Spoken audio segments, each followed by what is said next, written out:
Hello and welcome to my YouTube channel. If you're regular here, you know I review many photographic, audio and video related products. Now today I want to talk about a camera that I've been looking at buying for a long time now. In fact, pretty much since it came out. But I couldn't really justify the £2,500 that the camera cost if you purchased it new. Now I actually purchased it used and I'm really pleased I got it at a great price. And it is a fantastic camera. I'm really glad that I got it. And what camera we're talking about is the Sony A7 IV. I'm very much into the Sony ecosystem now. I've tried all the brands you can think of. I've been using Canon, Fuji, Nikon. I love them all. But I've gone back to Sony predominantly because of its eye autofocus, its video autofocus. I work solo, so I'm running about 4 or 5 cameras here in the studio here, and I need to know that when I turn the camera on, the autofocus is going to work.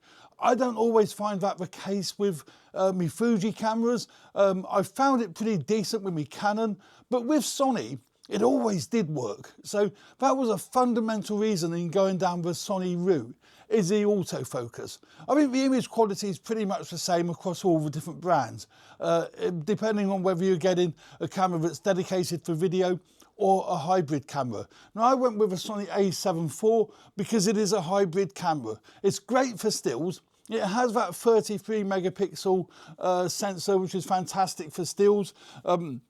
But it also has the articulating screen, 3-inch articulating screen, which is great for video. Particularly again, when I'm working in the studio here, I don't need to connect external monitors. Although to be fair, I have got an external monitor on my ZV-E10 Mark II, my Mark I, and on my A7C, which is getting the close-up shot. But using this camera in the long run is going to be great because of its hybrid use. So it'll be great for 4K video, down samples from a 7K sensor. So 33 megapixels is basically 7K in video. So the 4K at 24p or 25p, which I use here in the UK, it's going to be beautiful. It's going to be crisp, it's going to be sharp, and it's going to be really nice. I love the grip on the camera. It's a really nice solid grip, lovely to use. I've been using it quite a bit for photography in and around the house and the garden. Haven't been out anywhere yet with it simply because of the weather, and I haven't had it very long either. I've been using the kit lens, the 28 to 60 kit lens, and I really do like this lens. It's a nice lens. It is a kit lens, and I know kit lenses do get slated for usually pretty good reason, but I find the sharpness on this lens is fine as long as you don't want that f2.8 or f1.8 aperture. It's really nice on this lens, absolutely fine. But you're not going to get your creamy bokeh because of the aperture range of this particular lens. Now, also, I want to use this camera here in my new studio. It's my converted office. We've had the wall knocked down and we've converted it into a small studio. So I want to be able to use this camera here in the studio for stills and for podcasting, for video. So again, it's another hybrid camera. And what I've done, because there's so many function buttons on this camera, I've pre-assigned one of the function buttons purely for use in the studio. So I've set that up so I can turn off and on the effects mode. The effects mode is basically enables the camera, either turns on the what you see is what you get sort of mode, or you can turn that off, because when you're working here in the studio, you do need that turned off when you're using flash. Otherwise you get a pitch black image when you're looking through the viewfinder. So I've set up a function button, I've set up the AEL button to do that. I've also set up the C1 button to switch between animal, bird or human AF. That to me is great because I'm always photographing me cats, and at a moment's notice I can just push that button and I can move, switch over to, animal detect. The autofocus is great on here. The autofocus tracking is great. I've got that turned on all the time so it will track subjects if I set it up. As I said, a really nice 3-inch articulating screen, possibly not, you know, one of the sharpest of screens, but I don't find it an issue. I think it works fine for me. I use it for composing, checking the colour balance, and I find that screen works great. The fact that it is articulating, as they all are nowadays, vast majority of them are articulating, I think that's a great bonus. And as I said, the grip is really nice. The battery it uses is the FZ100 battery. Now, I'm very familiar with that battery. I use it in my ZV-E10 Mark II, and I've used it in various other Sony cameras as well. Lasts a long, long time, and is a really, really nice battery. Charges quickly. So, yeah, a pretty decent battery there from Sony. The build quality of this camera is superb. It's really, really nice, weather sealed, as you would expect of a camera at this price. And I think, you know, the button configuration is really good. It's got your PASM dial on the top, but it has got, that's going to be easy to see, there's your PASM dial on the top there, but it has got a separate switch for switching between video, photos, and slow and quick motion. So that is really, really awesome. Just a little, well, our switch is actually on the front of this PASM dial, but you can see the settings on the back there. That is also great. It has got 3 programmable modes on the top here. On the PASM dial, it's got 1, 2, and 3. So you can set up 3 different parameters for each setting. So if you're in photo mode, you can set it up for 3 different photography settings. When you switch to video, you can set it up for another 3 different settings, and the same in S and Q motion. So effectively, you've got 9 presets there. 3 for photography, 3 for video, and 3 for slow and quick motion. I think that is awesome. Nicely configured. The exposure compensation dial, which I have kept as an exposure compensation dial, can now be mapped to virtually anything else. I know some people mapped it to your audio settings so you can adjust your audio levels. I've left it set to exposure compensation. That is great. I've pre-mapped this button on the back here on the D-pad for setting me audio levels. I've done that because that's what I've done on all my other Sony cameras. So it makes sense to try and keep them all the same as best I can for muscle memory, really, so I remember what button does what. So yeah, really, really configurable. It has got 2 card slots. This was another reason I wanted this camera. I've got some jobs coming up where I need, you know, to have redundancy. They're jobs that you can't go back and shoot again. So I needed a camera that has got 2 card slots. I got my Fuji X-H2, which also has 2 card slots, but I wanted a Sony one because I'll be using Sony E-mount lenses. Predominantly my Tamron 20-40 lens, fantastic full frame lens. That is, I'll be using that on this camera. So I did want a camera with 2 card slots. This one has 2 card slots.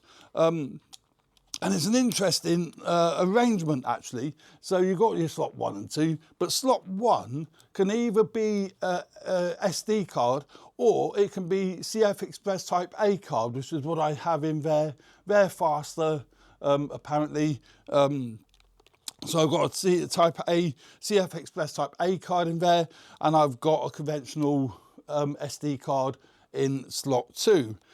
I've got RAW set up to shoot on card 1 and extra fine JPEG images on card 2 to vary a backup. I could shoot RAW on both. And I think maybe when I go out and do these shoots, that's what I probably will do. So you've got your redundancy built in.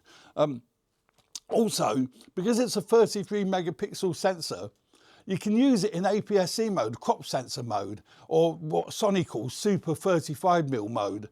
And that is great. So if I'm using APS-C lenses, and I've got loads of them on the desk here, if I'm using my APS-C lenses for video, I can either set it to automatically crop to the super 35mm mode, or if I'm using a full frame lens, again, getting back to my Tamron 20-40, I can manually switch between full frame mode and APS-C mode.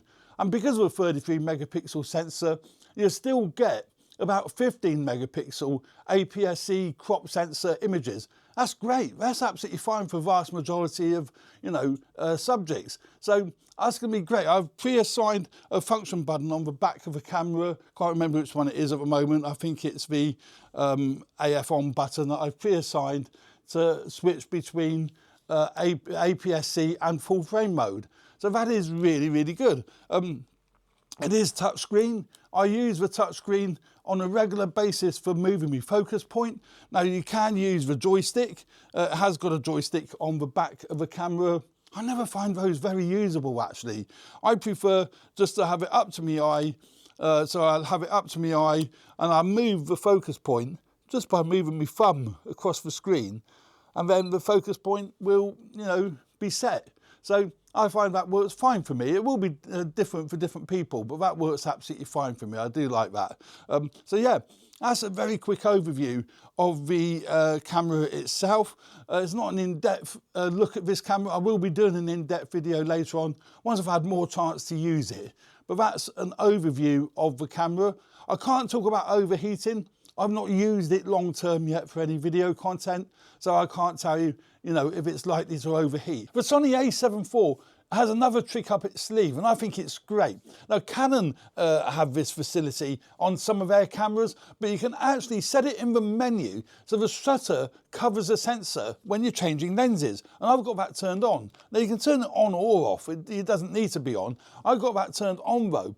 So when I take the lenses off, the camera shutter comes down, covers the actual sensor. Now, the shutter is very, very delicate as well, so you've got to be careful you don't touch the shutter, but that's great for protecting the lens against dust, anything like that. If you're in environments where it could be dusty, it could be sandy, that's a great feature. I really do like that. So I've left that turned on to protect the actual camera.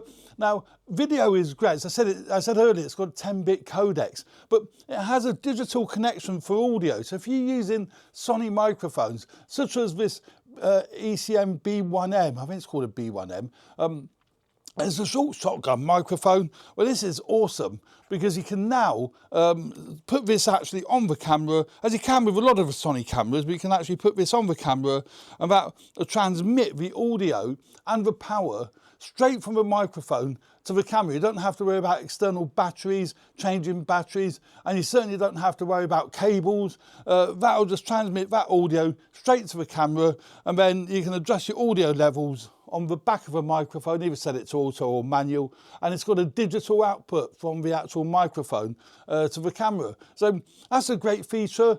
Also, other microphones you can use their wireless microphones. Pretty much any of the Sony microphones that work with other Sony cameras will now work with the Sony A7 IV. So yeah, great little features for the Sony A7 IV. As I say, that's why it becomes, for me, the perfect hybrid camera. I know many people online criticise the fact that it hasn't got 4K 60, or in this country it would be, what would that be, 4K 100, basically slow motion.